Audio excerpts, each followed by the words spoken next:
Assalamualaikum sahabat Ruang Fiksi, selamat datang penonton baru dan penonton setia. Bayangkan seekor harimau putih raksasa, gagah, terluka, dan penuh luka berdarah, bersimpuh di hadapan seorang wanita miskin yang bahkan tak mampu membeli sepiring nasi untuk dirinya sendiri.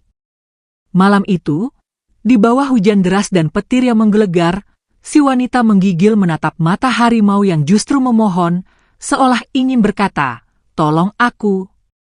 Warga mengamuk. Mereka menuduhnya dukun. Desanya terbakar oleh fitnah dan kebencian. Tapi tak ada yang tahu apa yang sebenarnya disembunyikan sang harimau dan mengapa hanya wanita miskin itu yang ia percayai. Sahabat, kisah ini akan mengoyak nurani dan membongkar rahasia besar yang terkubur dalam sunyi hutan. Apa yang sebenarnya diminta sang harimau? Dan siapa yang sedang bermain api di balik semua ini? Ajak penonton sebelum cerita dimulai. Namun sebelumnya, bagi yang beragama Islam saya sarankan untuk menuliskan sholawat Nabi Muhammad agar kelas sholawat ini menjadi saksi untuk mendapat syafaat di akhirat. Like dan subscribe ke channel ini sangat membantu menyebarkan dakwah Islam dan menjadi amal jariahmu. Malam itu sunyi sekali. Hutan di pinggir desa Wonosari seperti menahan napasnya. Kabut turun perlahan dari pucuk-pucuk pohon pinus, menyelimuti tanah dengan keheningan yang mencekam. Tak ada suara jangkrik. Tak ada desah angin. Yang terdengar hanya suara air tetesan embun dari daun ke daun, hingga tiba-tiba terdengar raungan panjang, dalam, serak, dan menyayat. Raungan yang tak terdengar seperti suara binatang biasa. Suara itu seakan membawa kesedihan yang dalam dan permintaan tolong yang putus asa. Di sebuah gubuk tua berdinding bambu, Lastri terbangun. Perempuan miskin itu mengusap wajahnya, mengira tadi hanya mimpi buruk. Tapi raungan itu datang lagi. Kali ini lebih dekat. Ia menoleh ke jendela. Tak ada siapa-siapa. Tapi bulu kuduknya berdiri. Dadanya berdegup tak beraturan. Lastri hidup seorang diri sejak suaminya meninggal karena tertimpa pohon di hutan. Ia dikucilkan warga karena dianggap membawa sial. Ada yang menuduhnya dukun. Ada yang mencibirnya wanita gila. Tapi Lastri tetap tabah, menggantungkan hidup dari mengumpulkan daun pisang dan meramu jamu yang jarang dibeli. Namun malam itu berbeda. Saat ia keluar dan melangkah menuju sumur di belakang rumahnya, Lastri terpaku. Di balik semak besar, sepasang mata menyala seperti bara api. Perlahan muncul sosok besar, berwibawa, dan menyilaukan. Seekor harimau putih. Besarnya hampir seperti kuda dewasa. Tapi tubuhnya dipenuhi luka. Berdarah. Napasnya tersengal. Dan yang paling menggetarkan, harimau itu tidak mengaum. Ia menunduk. Bersimpuh. Seperti meminta belas kasih. Jantung Lastri seolah berhenti berdetak. Tapi bukan karena takut. Ada sesuatu dalam mata harimau itu. Seperti tatapan manusia yang menahan derita. Lastri maju setapak. Harimau itu tak bergerak. Maju lagi. Ia mulai melihat luka besar di leher dan pinggang si harimau, seperti bekas jerat besi.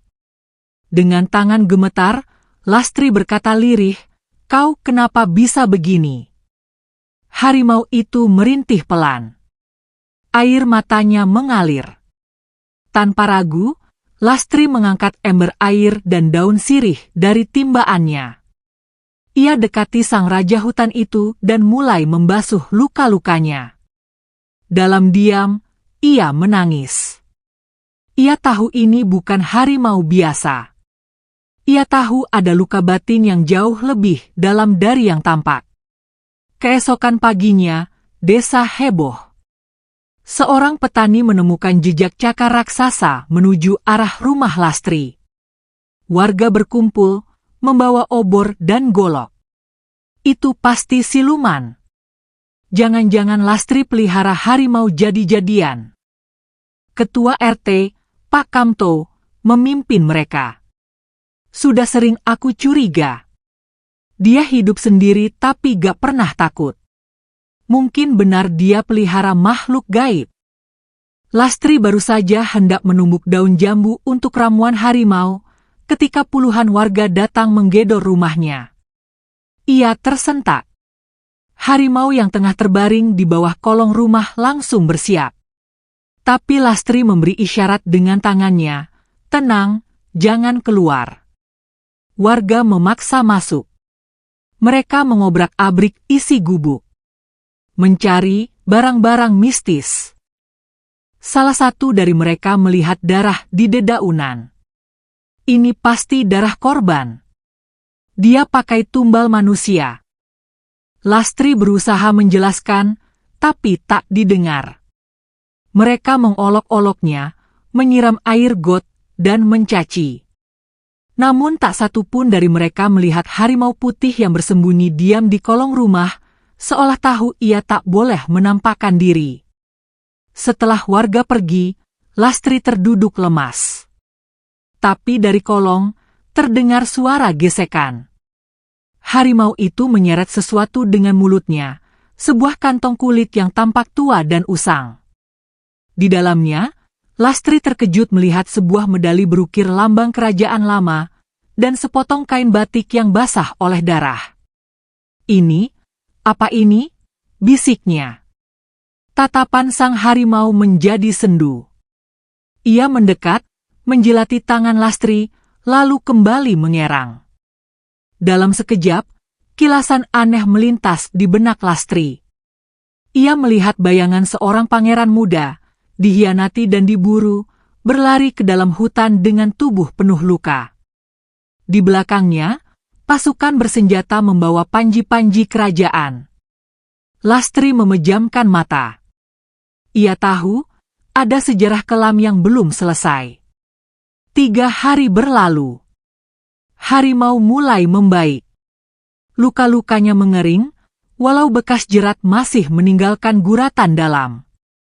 Setiap malam ia duduk di halaman, menatap langit, seakan mencari sesuatu di antara bintang.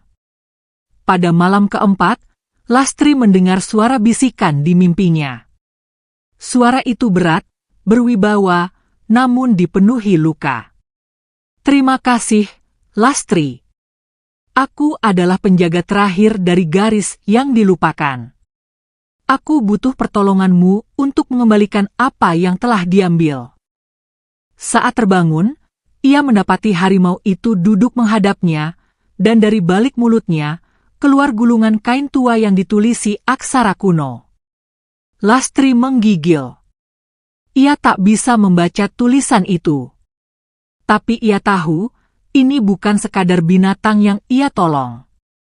Ini adalah permintaan yang dikirim oleh langit.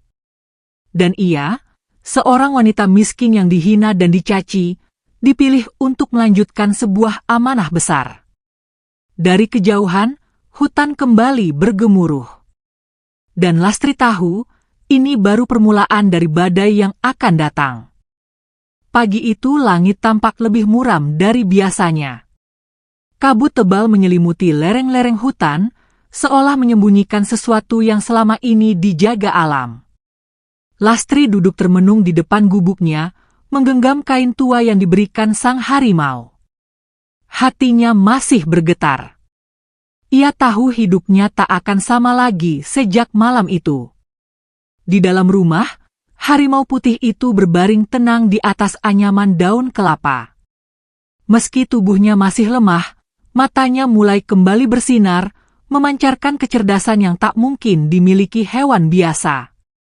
Kadang, ia menatap Lastri seperti seorang kakek bijak yang menyimpan cerita masa lalu. Lastri menyentuh luka di pundaknya, lalu berkata lirih, "Siapa sebenarnya mu? Kenapa datang padaku?"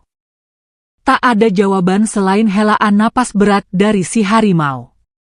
Tapi di malam sebelumnya, melalui mimpi dan gulungan kain yang ia bawa, Lastri mulai merasakan adanya sesuatu yang lebih besar.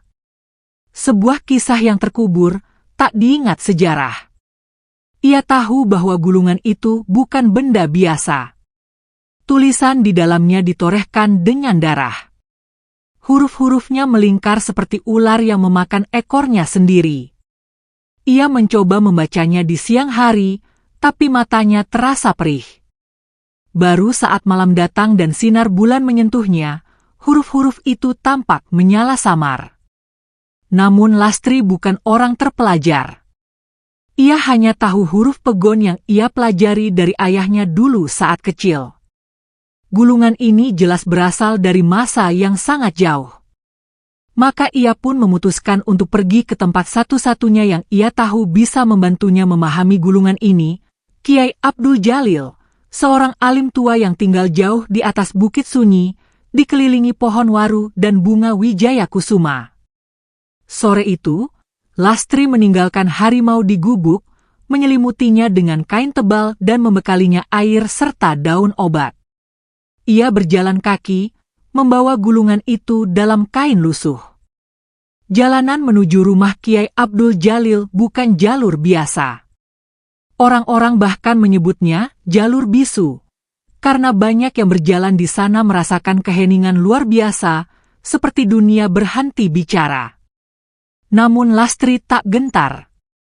Setelah hampir 2 jam mendaki, ia tiba di pelataran rumah panggung sederhana. Seorang laki-laki tua berkopiah putih keluar dari balik tirai pintu, matanya tajam tapi penuh kasih. Ia menatap Lastri cukup lama, lalu tersenyum samar. "Sudah lama aku menanti orang sepertimu datang," katanya pelan. Lastri tertegun. Ia belum sempat bicara sepatah kata pun. "Bawalah gulungan itu masuk. Tapi ingat, apapun yang kau dengar nanti, jangan kau ulang atau ceritakan sembarangan. Karena setiap huruf di dalamnya adalah sumpah darah." Di dalam rumah, udara terasa berat. Wangi kemenyan bercampur dengan bau tanah basah. Lastri duduk di depan Kiai Abdul Jalil, menyerahkan gulungan itu. Sang Kiai membuka gulungan dengan hati-hati, membaca huruf demi huruf sambil menggumam pelan. Keningnya berkerut. Bibirnya gemetar. Dan tiba-tiba, air matanya menetes. Ya Allah, ini tulisan dari zaman Pangeran Radin. Lastri menegakkan badan. Ia belum pernah mendengar nama itu. Dulu, sebelum kerajaan ini berdiri dalam bentuknya sekarang, pernah ada satu garis darah yang dijaga oleh para penunggang harimau putih. Mereka bukan raja, tapi para penjaga keadilan di luar istana. Mereka menulis sejarah dengan darah, bukan tinta. Dan gulungan ini adalah warisan terakhir dari garis itu. Kiai Abdul Jalil menutup gulungan dan menatap Lastri dengan tatapan dalam. "Harimau yang bersamamu bukan binatang biasa. Ia adalah makhluk terakhir dari para penjaga tua. Ia membawa pesan. Ada sesuatu yang akan datang. Sesuatu yang akan menghancurkan tanah ini jika tak dihentikan." Lastri menunduk, tangannya gemetar. "Lalu, apa yang harus aku lakukan?" Sang Kiai menarik napas panjang. "Pulanglah malam ini. Jangan lewat pagi.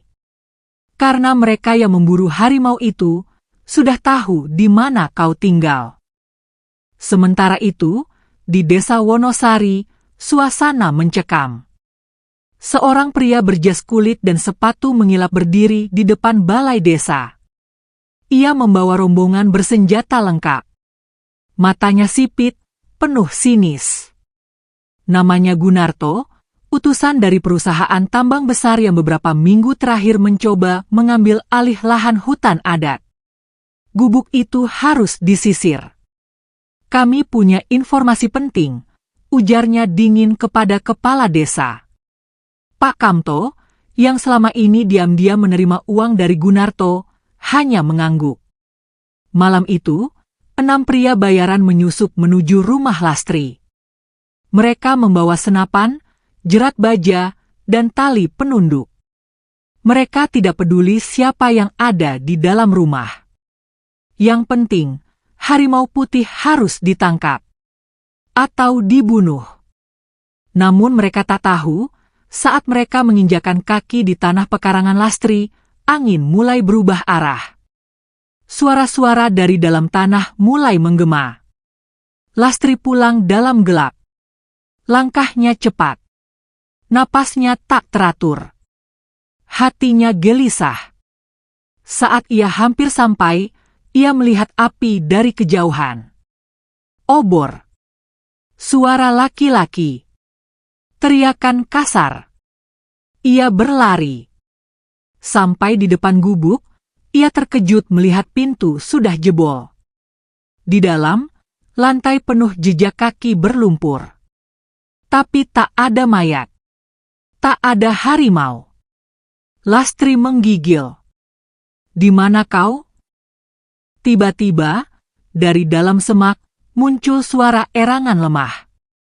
Harimau putih itu terhuyung keluar, dengan leher terjerat kawat baja, tubuhnya berdarah, dan matanya mulai kehilangan sinarnya. Lastri memeluk lehernya, menangis histeris. "Siapa yang lakukan ini padamu?" Dari kejauhan, Gunarto tersenyum di balik pohon, memperhatikan mereka. Ia tahu, malam ini ia sudah menang. Tapi ia salah besar. Karena di balik luka dan tangis, ada sesuatu yang sedang bangkit. Lastri menggenggam tubuh harimau putih itu sekuat tenaga. Tubuhnya gemetar, bajunya basah oleh darah segar yang menetes dari luka leher sang penjaga rimba. Harimau itu terbaring lemah, dadanya naik turun dengan napas yang kian pendek.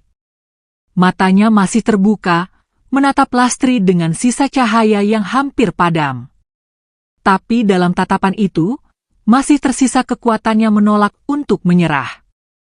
"Bertahanlah, aku mohon, bertahanlah," isak Lastri di sela-sela napas terputus-putusnya. Dengan tangan bergetar, ia lepaskan jerat kawat dari leher harimau. Luka itu dalam. Terlalu dalam untuk ditangani dengan air rebusan daun atau salep racikannya. Tapi Lastri tak punya pilihan lain. Ia sobek sarungnya, ia balut luka itu semampunya. Dan saat itu juga, langit meledak oleh petir yang menghantam ujung pohon besar tak jauh dari situ. Suara itu membelah malam. Membuat para pemburu bayaran yang bersembunyi di balik semak mulai ragu. Salah satu dari mereka berbisik gugup, harimau itu bukan makhluk biasa. "Aku lihat sendiri, saat ditembak, dia berdiri lagi.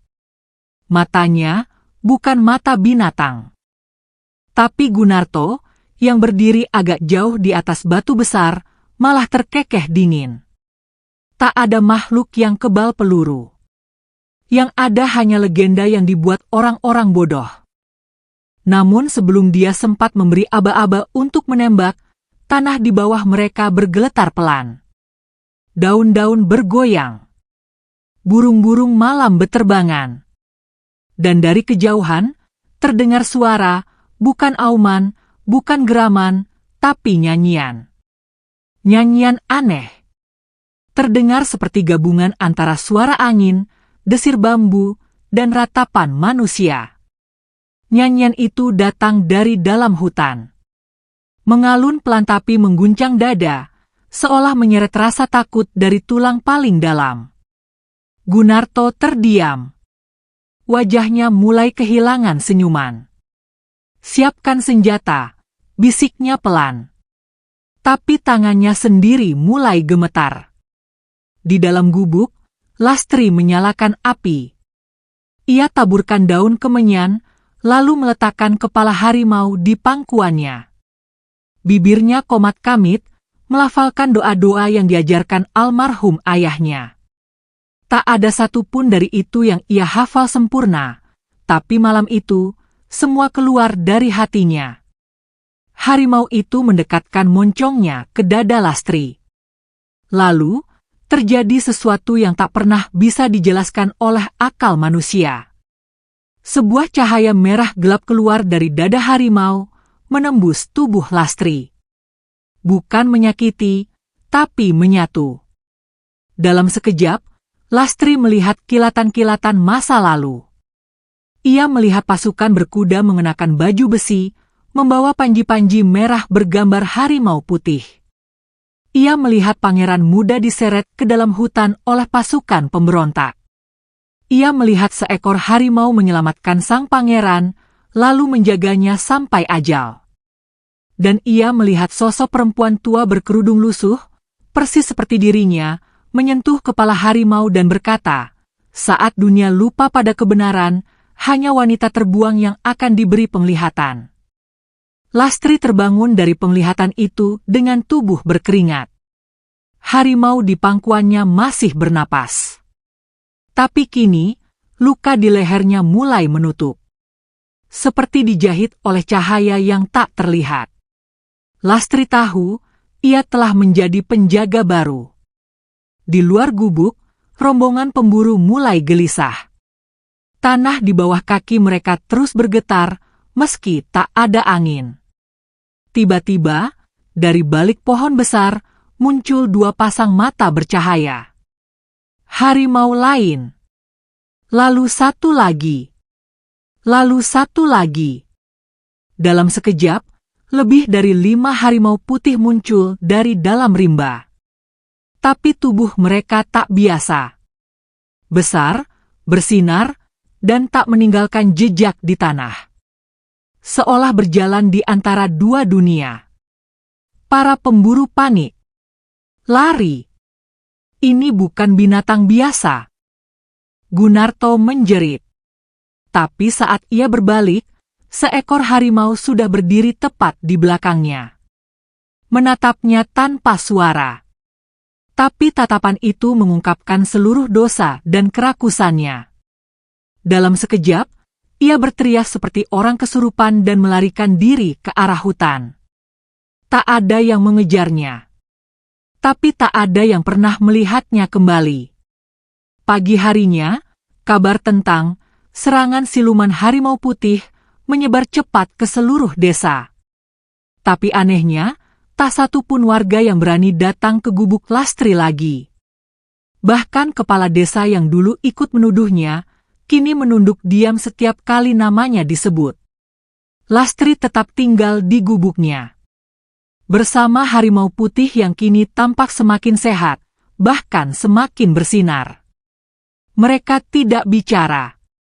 Tapi setiap pagi, Lastri duduk di sampingnya sambil membaca lembaran-lembaran baru yang entah dari mana muncul di bawah bantalnya. Isinya selalu sama, rahasia masa lalu, dan tugas besar untuk melindungi tanah dari kejahatan yang akan datang. Karena kekuatan sejati bukan ada pada senjata, tapi pada doa perempuan yang dianggap remeh, cinta dari makhluk yang dianggap buas, dan amanah yang datang dari langit. Dan kini, rimba telah berbicara. Harimau putih telah bangkit. Penjaga terakhir telah kembali. Hujan rintik turun membasahi tanah desa Wonosari. Kabut yang biasa turun hanya di pagi hari kini menyelimuti desa hingga siang, seolah hutan telah memperluas batasnya. Tanah-tanah kering menjadi becek, dan suara-suara aneh dari arah lereng terdengar hampir setiap malam. Warga mulai resah, tapi tak satu pun dari mereka berani menyebut nama Lastri atau harimau putih itu lagi. Takut. Bukan karena kebencian, tapi karena apa yang mereka lihat malam itu telah mengubah cara mereka memandang dunia. Sementara itu, di dalam gubuk, Lastri duduk di depan perapian kecil. Harimau putih yang dulu hampir mati kini telah kembali tegap, meski luka di pundaknya masih membekas. Namun kini, sorot matanya berbeda. Bukan hanya sebagai hewan, Ia seperti makhluk penjaga yang menyimpan ilmu dari ribuan tahun lalu. Lastri sedang menulis sesuatu di atas daun lontar. Tangannya menggigil, tapi ia terus menyalin tulisan dari lembaran tua yang entah mengapa muncul sendiri di bawah bantal setiap malam. Tulisan itu berisi petunjuk, tanda, dan sumpah. Dalam lembaran keempat yang ia temukan pagi tadi, tertulis, "Jika tanah ini diinjak oleh orang tamak, darah akan dibayar dengan darah. Jika sumpah leluhur dilanggar, hutan akan menelan kembali haknya. Dan bila para penjaga terbangun, maka tidak ada benteng yang mampu melawan seruan rimba." Lastri tahu, itu bukan ancaman. Itu peringatan. Dan ia ditunjuk sebagai penerus amanah, bukan karena ia kuat, tapi karena ia tak punya apa-apa. Karena hanya orang yang tak punya apa-apa yang bisa menjaga segalanya tanpa takut kehilangan. Hari itu, datang seseorang ke gubuk Lastri. Seorang pemuda lusuh membawa tas kain dan topi caping lebar. Ia memperkenalkan diri sebagai Bima, cucu dari Kiai Abdul Jalil.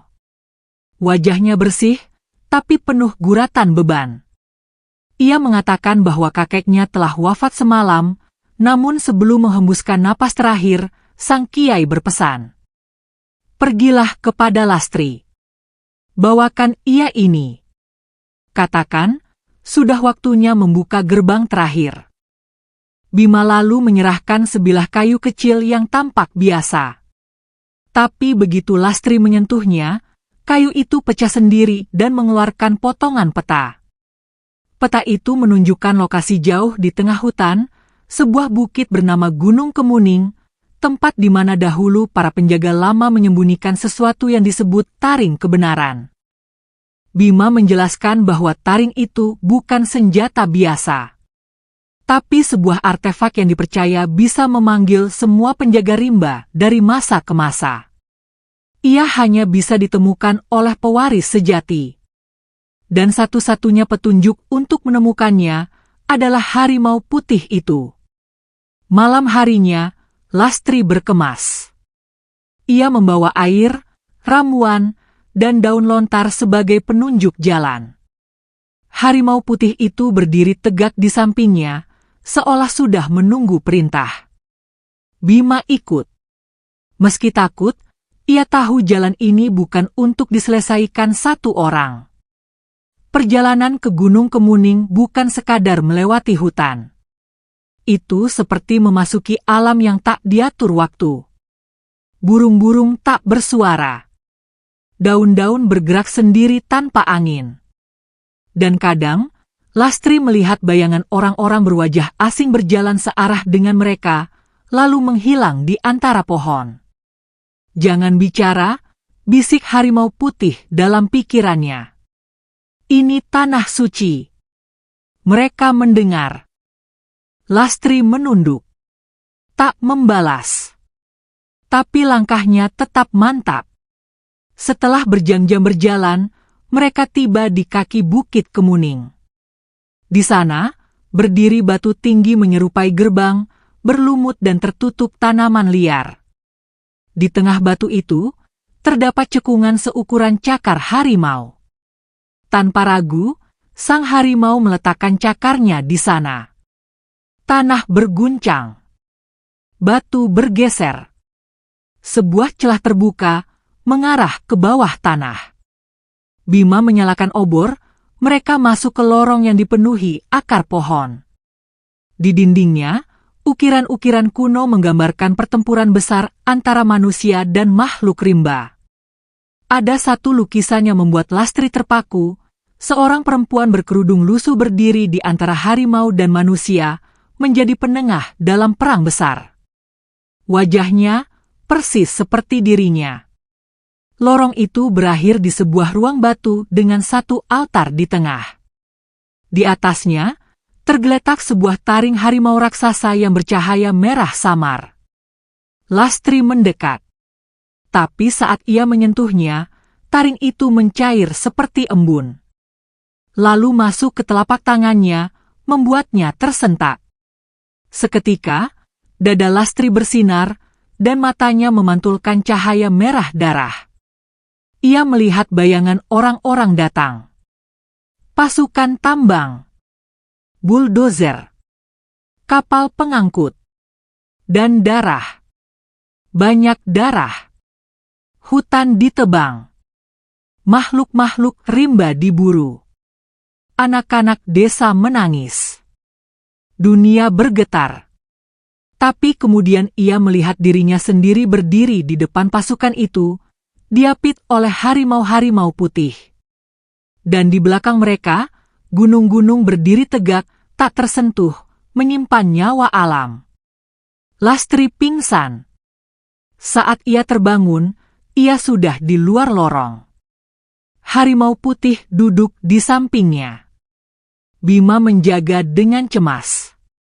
Tapi begitu Lastri membuka mata, Bima terpana. Mata Lastri kini bukan lagi mata manusia biasa. Cahaya merah samar terus menyala dari irisnya. Lastri, kau baik-baik saja. Perempuan itu mengangguk pelan. Lalu menatap langit yang kini mulai cerah. Saat mereka datang lagi, kita tidak hanya akan bertahan. Kita akan membuat mereka berlutut di depan tanah ini. Dan dari kejauhan, rimba menyambut dengan suara auman panjang. Bukan satu, tapi banyak. Para penjaga telah bangkit. Hari demi hari berlalu, tapi suasana desa Wonosari tidak lagi tenang. Warga hidup dalam bayang-bayang ketakutan, bukan hanya karena kisah Lastri dan harimau putih yang menyebar seperti api, tapi juga karena kabar yang jauh lebih mencekam, perusahaan tambang akan datang lagi, dengan pasukan yang lebih besar dan alat-alat berat yang akan menggali hingga ke perut bumi. Kabar itu bukan isapan jempol. Di kantor balai desa, surat perizinan tambang sudah dicap, lengkap dengan tanda tangan dan meterai. Pak Kamto, kepala desa yang dulu ikut memfitnah Lastri, kini gelisah sendiri. Matanya tak pernah menatap siapa-siapa. Ia tahu, semua ini berawal dari ketamakannya sendiri. Dan Gunarto, orang yang dulu memimpin perburuan harimau putih, masih hidup. Tapi tak lagi waras. Setiap malam, ia ditemukan berjalan di tengah sawah, berbicara pada dirinya sendiri, menggambar lambang harimau di tanah, lalu tertawa keras sebelum menangis. Orang-orang bilang, ia kerasukan. Tapi yang tahu kisah sebenarnya, hanya Lastri dan para penjaga rimba. Di tengah kabar ancaman tambang itu, Lastri tak tinggal diam. Bersama Bima, ia mendirikan pos kecil di pinggir hutan.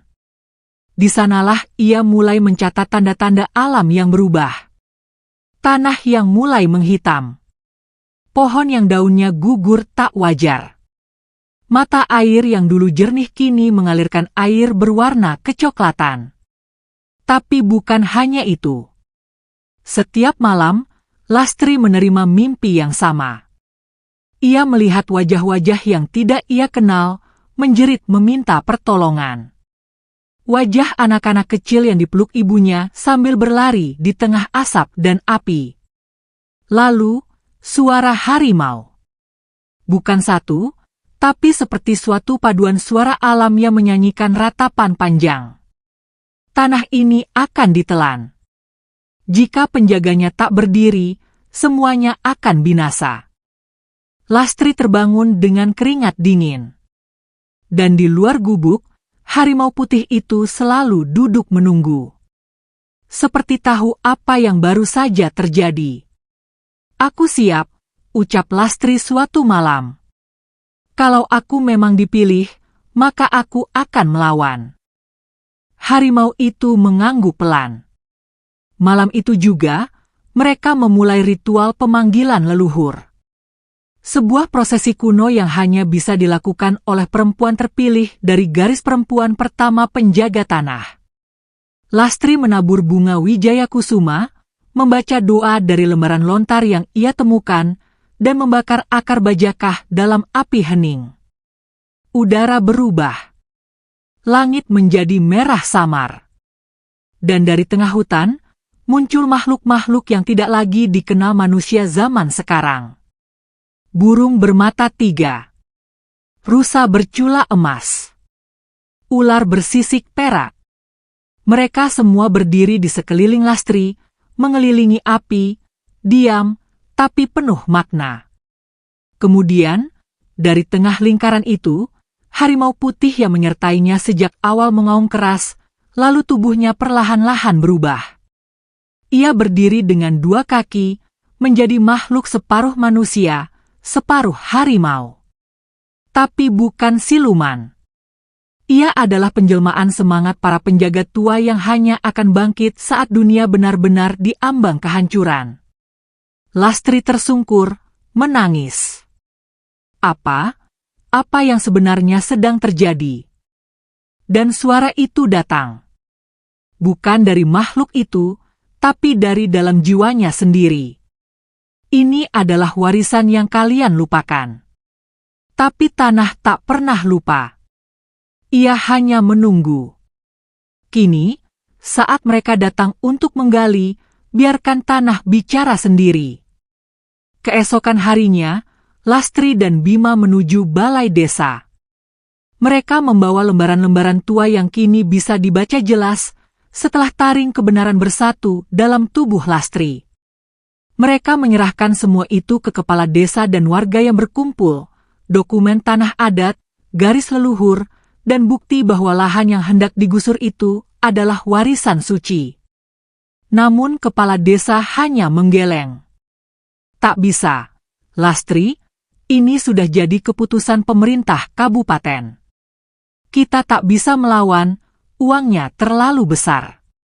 Semua sudah disetujui. Lastri berdiri. Pandangannya tak seperti biasa. Matanya menyala samar. Kalau begitu, biarkan tanah ini yang menolakmu. Warga terdiam.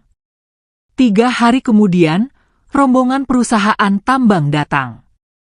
Truk-truk besar masuk ke desa. Buldozer siap menggali. Petugas berpakaian dinas datang lengkap dengan aparat bersenjata.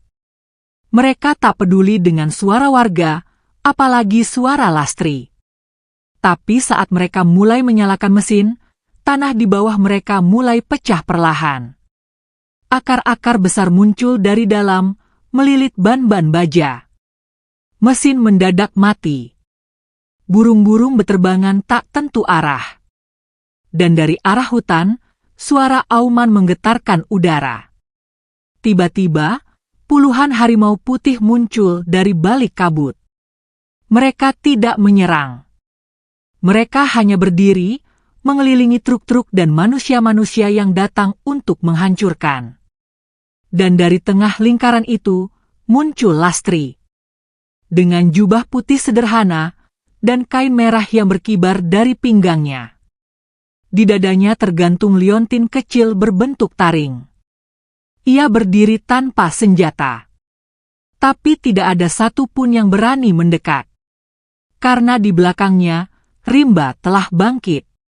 Gunarto, yang kini hanya menjadi bayangan dari dirinya yang dulu, tiba-tiba muncul di antara kerumunan. Ia menjerit, berusaha lari ke arah Lastri. Tapi sebelum ia sampai, seekor harimau melompat, bukan untuk mencabik, tapi hanya menatap matanya lurus. Dan saat itu juga, Gunarto tersungkur. Mulutnya menganga. Lalu tubuhnya jatuh lemas. Matanya kosong. Jiwanya ditarik oleh ketakutan yang hanya bisa dipahami oleh mereka yang melawan kehendak tanah. Para aparat pun mundur. Mesin-mesin dibiarkan begitu saja. Karena tidak ada manusia yang bisa melawan ketika tanah telah memilih caranya sendiri untuk menolak dijual. Dan di malam itu, Lastri kembali ke gubuknya. Ia tahu, perjuangan belum selesai. Tapi satu hal telah ia pahami sepenuhnya, tanah ini bukan milik siapa-siapa. Tanah ini adalah amanah. Dan ia telah diangkat sebagai penjaganya. Langit desa Wonosari mendung selama berhari-hari. Bukan karena musim hujan, tapi karena kemarahan tanah yang belum reda. Mesin-mesin tambang yang ditinggalkan begitu saja kini berkarat dalam waktu yang tak masuk akal. Tanah tempat mereka berdiri retak seperti tersayat dari dalam. Di sekelilingnya, tumbuh rumput-rumput liar dengan duri merah kehitaman, tanaman yang bahkan tak dikenal warga sejak nenek moyang mereka. Namun meskipun mereka mundur, perusahaan tambang tidak menyerah. Mereka mengganti strategi. Alih-alih mengirimkan alat berat, mereka kini mengutus orang-orang berseragam rapi. Para pengacara. Mereka datang dengan map, berkas-berkas hukum, dan ancaman terselubung. Salah satu dari mereka, seorang wanita muda bernama Ratna Yudhistira, datang ke desa sebagai perantara damai. Ia memanggil Lastri ke balai desa, mencoba bicara dengan bahasa yang manis dan halus, namun tetap menyelipkan racun dalam tiap kalimatnya. Kami mengerti betul posisimu, Bu Lastri. Tapi mu juga harus memahami, negara punya wewenang penuh atas kekayaan alam. Tanah ini termasuk kawasan strategis nasional. Jika mu menolak, bisa dianggap menghalangi pembangunan. Lastri hanya diam. Ia menatap wajah Ratna dalam-dalam. Namun yang ia lihat bukan sekadar wajah manusia, tapi cahaya kelabu yang menyelubungi tubuh perempuan itu. Aura tamak, meski dibungkus riasan. Aku tidak menolak pembangunan, jawab Lastri pelan. Aku menolak kehancuran. Setelah pertemuan itu, Ratna tidak kembali ke kota. Ia tinggal sementara di rumah kepala desa yang telah disulap menjadi pos koordinasi. Tapi sejak ia tinggal di sana, hal-hal aneh mulai terjadi. Burung-burung tidak lagi hinggap di pohon sekitar rumah itu. Air sumur di belakangnya berubah keruh, bahkan mengeluarkan bau besi. Dan malam hari, warga yang lewat mengaku melihat bayangan besar seperti tubuh harimau duduk di atap rumah itu, matanya menyala merah. Pak Kamto, yang menyadari bahwa kedatangan Ratna membawa gelombang buruk, mencoba memperingatkan. Tapi Ratna hanya tertawa. Saya tidak takut mitos. Saya punya hukum. Namun ia tidak tahu bahwa hukum manusia tak berlaku di tanah yang telah diberkati sumpah leluhur. Di sisi lain desa, Lastri mulai mengalami mimpi yang berbeda. Kini ia tidak hanya melihat masa lalu, tapi masa depan yang terpecah dua. Dalam satu bayangan, ia melihat desa berubah menjadi kota kecil. Ada jalan aspal. Ada sekolah dan rumah sakit. Tapi tanahnya kering. Anak-anak bermain di lapangan yang gersang. Sungai tak lagi mengalir. Dan suara harimau hanya tinggal kenangan. Dalam bayangan lainnya, desa tetap sederhana. Hutan tetap lebat. Tapi di tengah rimba, dibangun sebuah pusat ilmu tua, bukan gedung beton, tapi semacam pendopo kayu tempat orang dari berbagai tempat datang belajar tentang ramuan, bahasa lontar, dan ilmu penjaga rimba. Lastri terbangun dengan perasaan bingung. Kenapa masa depan selalu tergantung pada pilihan orang luar? Bisiknya. Harimau putih menoleh dari sudut gubuk. Ia berjalan pelan mendekat, lalu menyentuhkan dahinya ke bahu Lastri. Mereka tidak tahu bahwa tanah ini tidak bisa ditaklukkan. Tanah ini hanya bisa dijaga, atau ia akan bangkit dengan murka. Malam itu, hujan turun deras. Dan seperti malam-malam penuh isyarat sebelumnya, rimba kembali bersuara. Tapi kali ini, bukan hanya suara harimau. Dari tengah hutan, terdengar suara ringkikan, lolongan, dan ratapan seperti manusia. Makhluk-makhluk yang sudah lama menghilang kini bangkit kembali. Para penjaga leluhur, roh-roh penunggu yang dulu dibungkam oleh perang dan peradaban, kini kembali berkumpul. Lastri berdiri di tengah lingkaran api, bersama Bima, harimau putih, dan dua wanita tua dari dusun seberang yang datang tanpa diundang, membawa gulungan tua bertulis darah. Saatnya membuka kutukan, kata salah satu wanita tua itu. Saat tanah dijual dengan harga palsu, maka kutukan lama akan diangkat, dan dosa akan dicetak ulang. Lastri mengangguk. Ia memulai ritual yang hanya dilakukan sekali dalam 100 tahun. Ritual pemanggilan warisan tanah. Ia mengguratkan ujung jarinya di atas batu pipih, lalu mencampurnya dengan getah pohon waru. Kemudian ia menulis satu kata di tanah. Watuwerit. Tanah bergetar. Langit menyala merah. Dan di rumah kepala desa, Ratna berteriak histeris. Ia merasa seperti ada yang mencakar dari dalam tubuhnya. Ia memandang cermin, dan melihat bayangan seekor harimau mengintip dari balik matanya sendiri. Apa ini? Apa yang kalian lakukan padaku? Tapi tak ada yang bisa menjawab. Karena ratapan tanah telah memilih siapa yang harus merasakannya. Esok paginya, Ratna menghilang. Tak ada yang tahu kemana. Rumah kepala desa kosong, semua dokumen dibakar, semua surat-surat resmi menjadi abu. Dan di tengah balai desa, seseorang menemukan tulisan aneh di tanah. Tanah yang tidak dijaga akan menjaga dirinya sendiri. Tapi bayaran yang diminta adalah jiwa. Warga mulai menyadari bahwa apa yang mereka anggap sebagai mitos bukanlah dongeng. Lastri tidak lagi dipanggil dengan cibiran. Kini, setiap orang datang padanya untuk meminta nasihat. Bahkan anak-anak desa mulai menyebutnya dengan sebutan baru, Ibu Penjaga. Tapi Lastri tahu, ini belum akhir.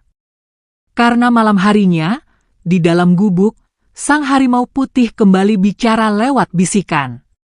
Ada yang lebih besar, yang selama ini tertidur. Dan ia telah membuka matanya. Langit desa Wonosari kembali sunyi. Hujan tak turun, tapi langit seakan berat menanggung sesuatu yang belum jatuh. Sejak malam ritual Watuwerit, suasana desa berubah. Angin membawa bisik yang tak bisa dipahami manusia. Bunga-bunga liar bermekaran di tanah yang sebelumnya gersang. Tapi bersamaan dengan itu, burung-burung tidak lagi bersuara, dan anjing-anjing desa menangis setiap malam. Lastri duduk di depan gubuknya. Wajahnya semakin pucat, seperti disedot beban yang tak terlihat. Tangannya terus menggambar lingkaran-lingkaran kecil pada daun lontar, padahal ia sendiri tak tahu arti semua simbol itu. Ia hanya menuruti apa yang seperti dituntun dalam mimpinya. Di dalam gubuk, harimau putih duduk dengan mata terpejam. Namun tiba-tiba, ia mengangkat kepala. Matanya terbuka, dan dari mulutnya keluar dengusan berat. Apa yang kau lihat? Tanya Lastri tanpa menoleh. Gerbang itu mulai terbuka, jawab harimau itu melalui pikirannya. Gerbang yang seharusnya tidak pernah tersentuh manusia. Lastri berhenti menulis. Napasnya sesak. Karena dalam mimpinya semalam, ia melihat sesuatu yang belum pernah ia lihat sebelumnya. Sebuah celah besar di tengah hutan, dengan cahaya hitam yang berputar seperti pusaran. Dari dalamnya keluar suara jeritan, tangisan anak kecil, dan suara logam dipukulkan ke batu. Ia tahu, itu bukan dunia ini. Itu adalah lorong menuju dimensi yang terkunci sejak ratusan tahun lalu, saat para penjaga rimba pertama menyegelnya dengan darah mereka sendiri. Namun entah bagaimana, seseorang telah menemukan jalan ke sana. Dan orang itu bukan sembarang manusia. Di sisi lain hutan, Bima tengah melakukan perjalanan sendiri. Ia membawa lontar-lontar yang sudah dikumpulkan dari kakeknya dan dari perempuan tua di dusun seberang. Ia berniat menyimpannya di Bukit Batu Warna, tempat yang dipercaya sebagai perpustakaan alam leluhur. Tapi dalam perjalanan, ia menemukan sesuatu yang membuatnya berhenti mendadak. Di antara pepohonan jati, ia melihat tanah yang hangus. Pohon-pohon patah, dan batu-batu terbelah. Di tengahnya, ada lubang bundar yang memancarkan hawa panas seperti dari perut bumi. Bima mendekat dengan hati-hati. Lalu ia melihat segumpal darah mengering di tepi lubang itu. Dan di atasnya, tertancap sepotong tongkat dari kayu yang tidak dikenal, tapi diukir lambang perusahaan tambang. Wajah Bima memucat. Mereka telah menemukan gerbang, bisiknya. Dan mereka telah membukanya. Malam itu, Bima kembali ke gubuk Lastri. Ia basah oleh keringat dan debu, tapi matanya dipenuhi ketakutan yang belum pernah ia rasakan. Ia menceritakan semuanya. Lastri hanya mendengarkan dengan kepala tertunduk. Saat cerita usai, ia berdiri perlahan dan menatap langit-langit gubuk. "Aku kira aku sudah melihat semua," ucap Lastri pelan. Ternyata belum. Ia berjalan keluar, berdiri di tengah halaman. Lalu tanpa disuruh, harimau putih berdiri di sampingnya. Udara malam terasa lebih dingin dari biasanya. Kabut turun bukan dari langit, tapi dari dalam tanah. "Apa yang akan terjadi?" tanya Bima. Harimau putih menjawab, suaranya dalam, seperti gema dari lembah. Gerbang itu menghubungkan dunia ini dengan bagian dari tanah yang pernah diusir. Tempat di mana penjaga yang gagal, para pengkhianat leluhur, dan jiwa-jiwa yang dijual untuk kekuasaan dikurung. Kalau mereka keluar, maka bukan hanya desa ini, tapi seluruh tanah warisan akan hancur. Pagi harinya, langit benar-benar berubah. Bukan kelabu, tapi seperti berwarna abu kehijauan. Matahari hanya tampak sebagai bulatan kabur di balik awan. Dan dari dalam hutan, muncul asap hitam yang tak terbakar angin. Lastri dan Bima tahu, waktunya telah tiba. Mereka mengumpulkan warga di balai desa. Bukan untuk menyuruh mereka melawan, tapi untuk meminta mereka pulang dan menulis surat. Ya, menulis. Setiap warga diminta menulis nama ayah dan ibu mereka, dan menceritakan tanah mana yang dulu ditanami kakek buyut mereka. Surat itu akan digunakan untuk memanggil roh-roh yang masih mau menjaga tanah ini, agar tidak dimasuki oleh makhluk dari sisi lain gerbang. Warga awalnya bingung, tapi saat satu persatu mulai menulis, angin berubah. Pohon-pohon bergetar pelan. Dan langit sedikit lebih terang. Tapi terlambat. Di saat yang sama, dari dalam lubang yang ditemukan Bima, muncul sosok pertama dari gerbang. Makhluk tinggi, berbentuk seperti manusia, tapi berkulit hitam mengkilap seperti batu terbakar. Matanya menyala biru, dan tangannya membawa tongkat dari tulang. Ia berdiri di tepi lubang, memandang ke arah desa, dan berjalan pelan. Di belakangnya, puluhan bayangan mengikuti. Mereka bukan hantu, bukan jin, tapi wujud dari keserakahan masa lalu yang dipendam tanah, dan kini bangkit karena manusia lupa menjaga. Harimau putih bersiap. Bima menghunus sebilah keris tua warisan Kiai Jalil. Lastri menggenggam taring liontinnya dan merapalkan doa yang keluar dari jiwanya sendiri, bukan dari buku manapun. Karena pertarungan kali ini bukan soal hidup dan mati, tapi soal siapa yang berhak atas tanah. Dan gerbang sudah terbuka. Fajar belum sempurna merekah ketika suara langkah-langkah berat mulai mengguncang tanah desa Wonosari. Tanah lembab yang dulu hanya dilalui penduduk kini diinjak oleh kaki-kaki makhluk asing. Mereka muncul dari balik kabut, berjalan dalam formasi tak beraturan, tapi jelas menuju satu titik, pusat desa. Lastri berdiri di depan balai desa, kain panjang menutup tubuhnya, dan liontin taring di dadanya memancarkan cahaya merah samar. Di sisinya, harimau putih menunduk tenang namun siap menerkam kapan saja. Matanya bukan lagi mata binatang. Di balik bola matanya yang terang, ada jiwa tua dari masa lalu yang siap menuntaskan amanah terakhir. Bima memegang keris pusaka. Tubuhnya gemetar, tapi matanya tak berpaling dari gerombolan makhluk yang makin dekat. Sosok-sosok itu kini terlihat jelas. Tingginya 2 kali manusia biasa. Kulit mereka seperti arang hidup, mengelupas dan mengeluarkan uap. Beberapa membawa tongkat panjang seperti tombak, tapi yang lainnya hanya menggunakan tangan kosong. Dan dari setiap langkah mereka, tanah di bawah kaki retak perlahan, seolah keberadaan mereka merusak kesucian bumi. Siapa mereka sebenarnya?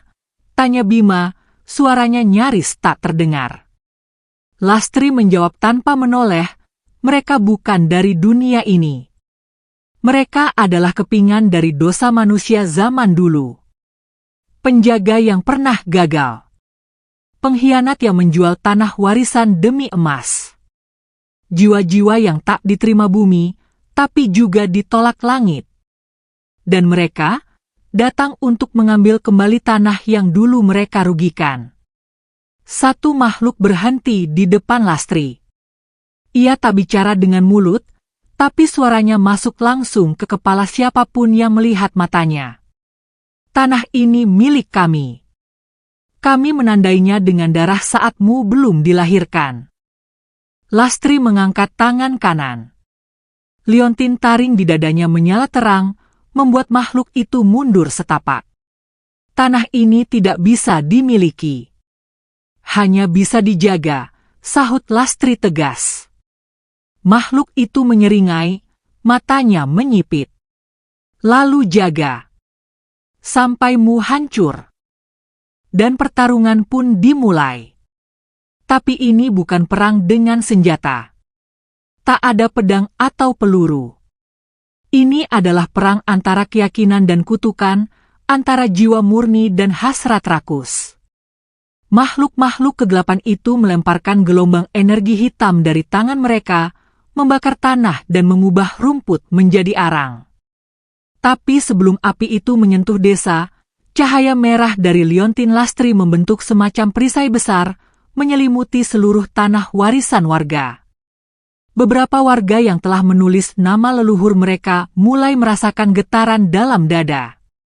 Surat-surat itu disimpan dalam tempayan tanah liat, dan dari dalamnya, keluar asap tipis berwarna putih, menyebar ke udara seperti roh halus.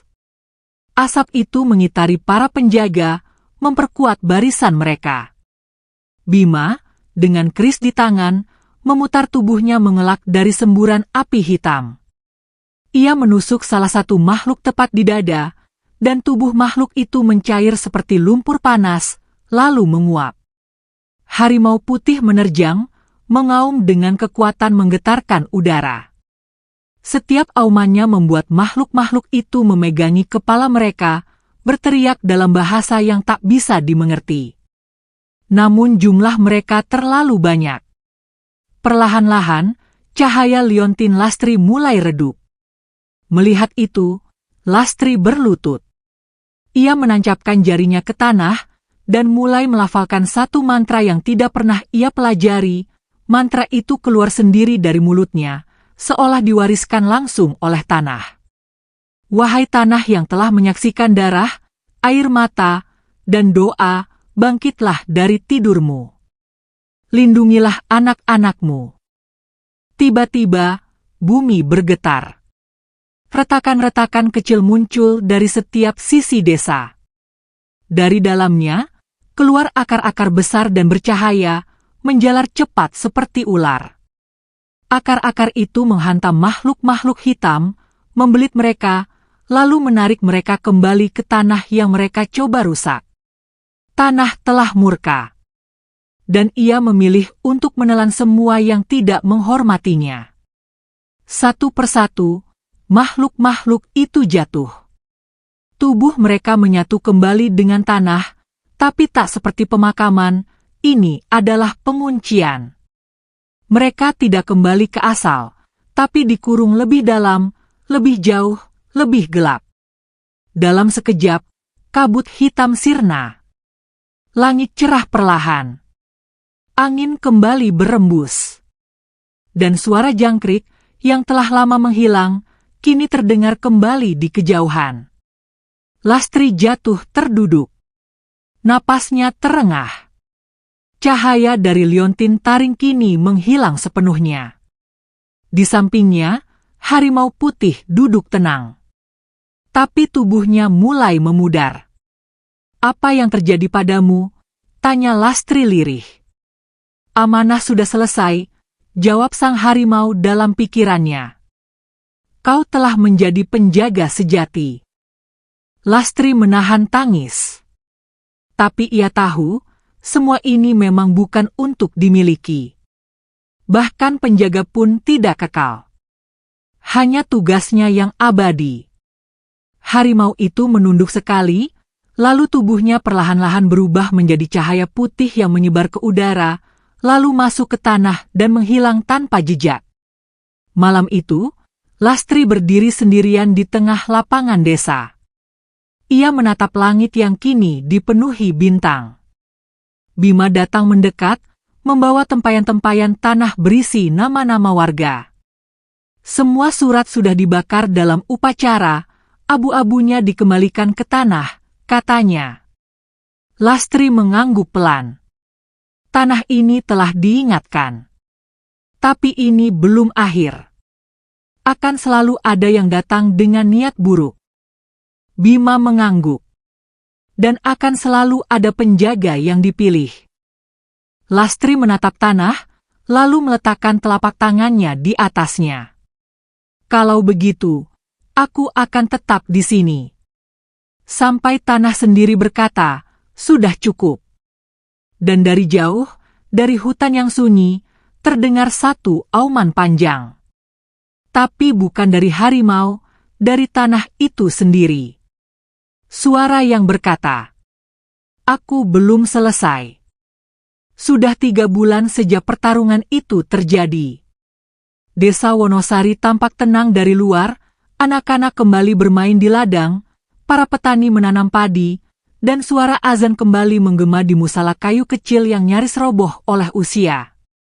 Tapi ketenangan itu hanyalah kulit terluar dari sebuah luka yang belum sembuh. Di malam-malam tertentu, Lastri masih mendengar suara-suara dari dalam bumi. Suara samar, seperti bisikan yang hanya terdengar oleh mereka yang sudah pernah melihat 2 sisi dunia. Bukan mimpi, bukan ilusi. Tapi nyata. Suara itu memanggilnya, perlahan, lembut, namun penuh beban. Belum selesai. Masih ada yang belum dikembalikan. Masih ada yang belum ditebus. Lastri duduk di pelataran gubuknya, memandangi liontin taring yang kini tak lagi bercahaya. Tapi entah mengapa, ia merasa liontin itu masih hidup. Ia hanya sedang diam. Menunggu. Bima, yang kini tinggal tak jauh dari gubuk Lastri, datang membawa kabar. Di tangannya ada potongan kayu, ditemukan oleh para pemuda saat membersihkan ladang di perbatasan rimba. Kayu itu berukir tulisan yang hanya muncul di bawah cahaya bulan. "Tulisan ini bukan dari zaman kita," ucap Bima sambil menggelar kayu di atas batu datar. "Aku mencoba membacanya, tapi sebagian seperti doa, sebagian lainnya seperti peringatan." Lastri menatap kayu itu dalam-dalam, dan tiba-tiba dadanya sesak.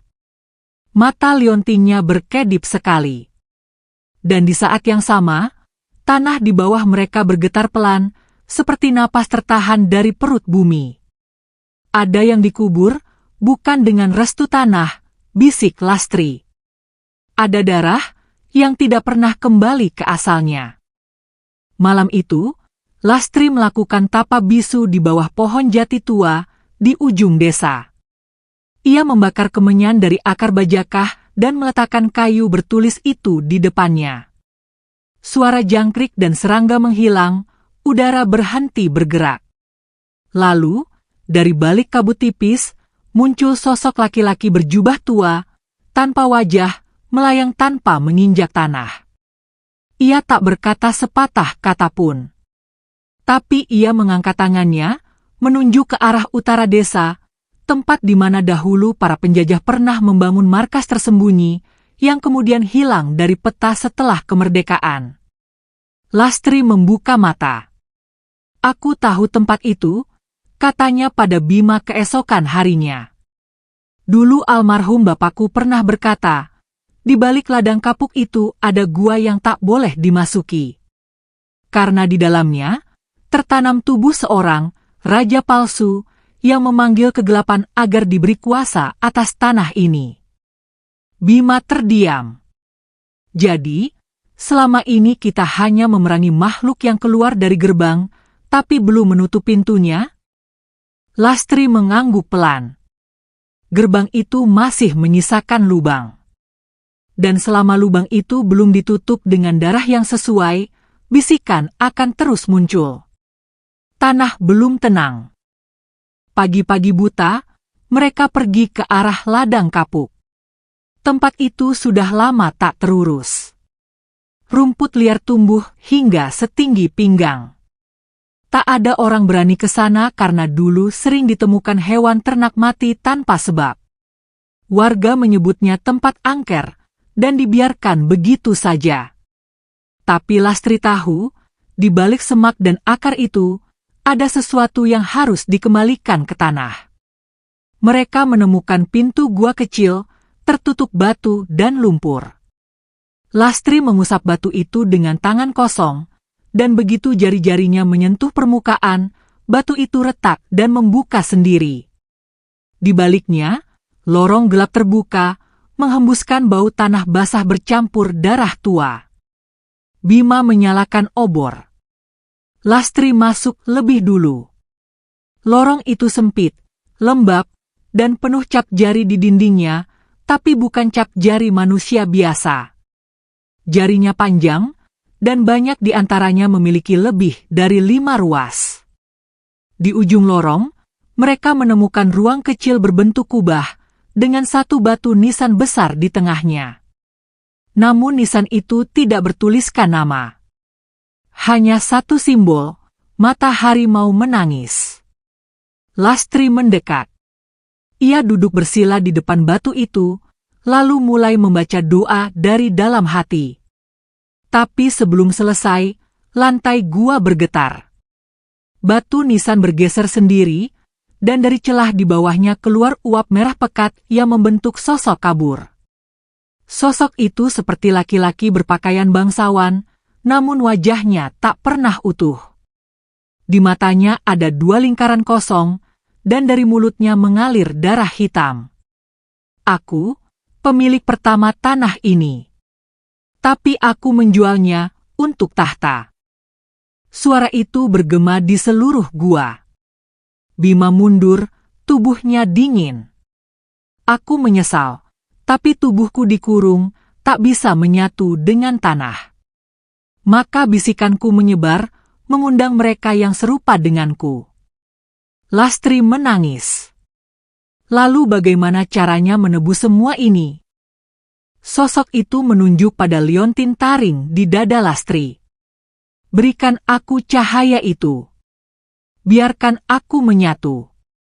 Tapi peringatanku, setelah ini, kau akan menjadi pintu itu sendiri. Segala kejahatan yang ingin masuk harus melewatimu. Kau tidak akan lagi bisa pergi. Lastri menunduk. Air matanya jatuh.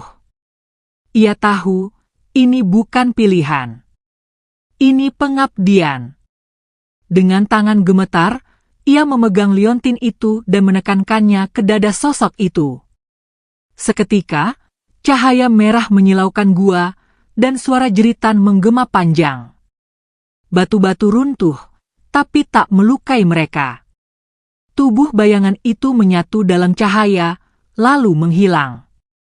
Dan saat semua tenang, lantai gua membentuk segel baru, berbentuk lingkaran dengan satu mata harimau di tengahnya, tapi kali ini menangis dan tersenyum. Di luar gua, langit bersih. Burung-burung kembali bernyanyi. Lastri berdiri diam. Matanya kosong. Tubuhnya tampak sama. Tapi Bima tahu, jiwa di dalamnya sudah berubah. Ia bukan hanya penjaga. Kini ia adalah gerbang itu sendiri. Dan suara dari tanah berhenti sepenuhnya. Tapi angin berbisik, ketenangan bukan akhir.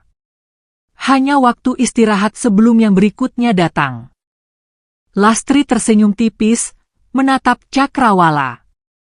Aku siap. Beberapa bulan setelah peristiwa itu, desa Wonosari berubah. Tapi bukan menjadi kota. Bukan pula menjadi tempat wisata yang dibanjiri tenda dan kamera. Desa itu tetap sunyi, sederhana, dan teduh. Tapi bagi siapapun yang melangkahkan kaki ke sana, mereka bisa merasakan sesuatu yang tidak bisa dijelaskan dengan kata, semacam nafas hangat dari tanah, seolah bumi di sana hidup. Lastri tak lagi disebut ibu penjaga. Kini, ia hanya dipanggil Embah. Ia menolak dipuja. Menolak disebut sakti. Ia tetap meracik jamu dari daun waru, menganyam bakul dari bambu, dan membantu warga menanam padi. Tapi setiap malam, ia duduk sendiri di pinggir rimba, menatap gelap, seakan menjaga sesuatu yang tak boleh terganggu lagi. Liontin taringnya sudah tidak bersinar. Tapi setiap kali Lastri menyentuhnya, ia bisa mendengar napas tanah. Bukan suara, tapi perasaan. Ia tahu kalau ada yang datang. Ia tahu kalau ada yang berniat buruk. Ia tahu jika tanah sedang bahagia atau sedang waspada. Sementara itu, Bima tinggal di sebelah gubuk Lastri. Ia membangun rumah kecil dari kayu dan membuka tempat belajar bagi anak-anak desa. Tapi yang diajarkannya bukan hanya membaca dan berhitung. Ia mengajarkan tulisan lontar, mengenal tumbuhan hutan, dan cara membaca tanda-tanda tanah. Ilmu penjaga tidak diwariskan melalui gelar, tapi melalui laku hidup. Dan para orang tua, yang dulu memfitnah Lastri, kini berjalan dengan kepala tertunduk setiap kali melewati rumahnya. Tapi Lastri tak pernah menyimpan dendam. Karena ia tahu, hanya mereka yang ditolak dunia yang bisa benar-benar mendengarkan suara tanah. Sampai suatu malam, hujan turun pelan. Bukan deras, tapi cukup untuk membuat tanah harum. Lastri duduk di depan rumah, matanya menatap langit. Tubuhnya tampak lemah. Napasnya pelan. Harimau putih tidak pernah muncul lagi secara fisik. Tapi Lastri tahu, ia ada di dalam dirinya. Dalam doa, dalam keyakinan, dalam keheningan. Ia memejamkan mata, dan senyum kecil mengembang di bibirnya. Aku sudah menjalani semua. Jika waktunya tiba, aku rela. Dan malam itu, Lastri tertidur. Tenang. Tanpa suara. Tanpa jerit. Hanya pelita di depan rumahnya yang padam sendiri. Pagi harinya, warga menemukan tubuh Lastri terbaring dalam posisi bersila. Tangannya menyentuh tanah, dan di sampingnya, liontin taring itu pecah menjadi debu cahaya, lalu menghilang tertiup angin. Tapi anehnya, tanah di sekitarnya tak meninggalkan jejak kematian. Justru pohon-pohon kecil tumbuh cepat dalam hitungan hari. Di tempat duduk Lastri, muncul satu bunga langka, bunga Wijaya Kusuma merah darah, yang hanya tumbuh ketika tanah menerima kembali penjaganya. Warga tak membuat makam dari batu. Mereka hanya menanam pohon waru di sana dan menulis satu kalimat pada papan kecil yang ditancapkan di depan pohon itu. Tanah yang dijaga dengan doa tidak pernah butuh pagar. Beberapa tahun berlalu. Wonosari tetap sederhana. Tapi anak-anak dari kota mulai datang untuk belajar. Bukan karena Lastri, bukan karena legenda harimau, tapi karena tempat itu mengajarkan manusia untuk menghargai suara paling dalam dari bumi. Dan pada malam-malam tertentu, saat kabut turun, dari balik hutan, kadang terdengar auman jauh di kejauhan. Bukan menakutkan, tapi menenangkan. Karena di tanah itu, tidak ada yang benar-benar hilang. Hanya kembali ke asal. Dan warisan Lastri tidak bisa dibakar. Tidak bisa dibeli. Tidak bisa ditaklukkan. Ia hidup. Ia ada. Dan akan terus menjaga.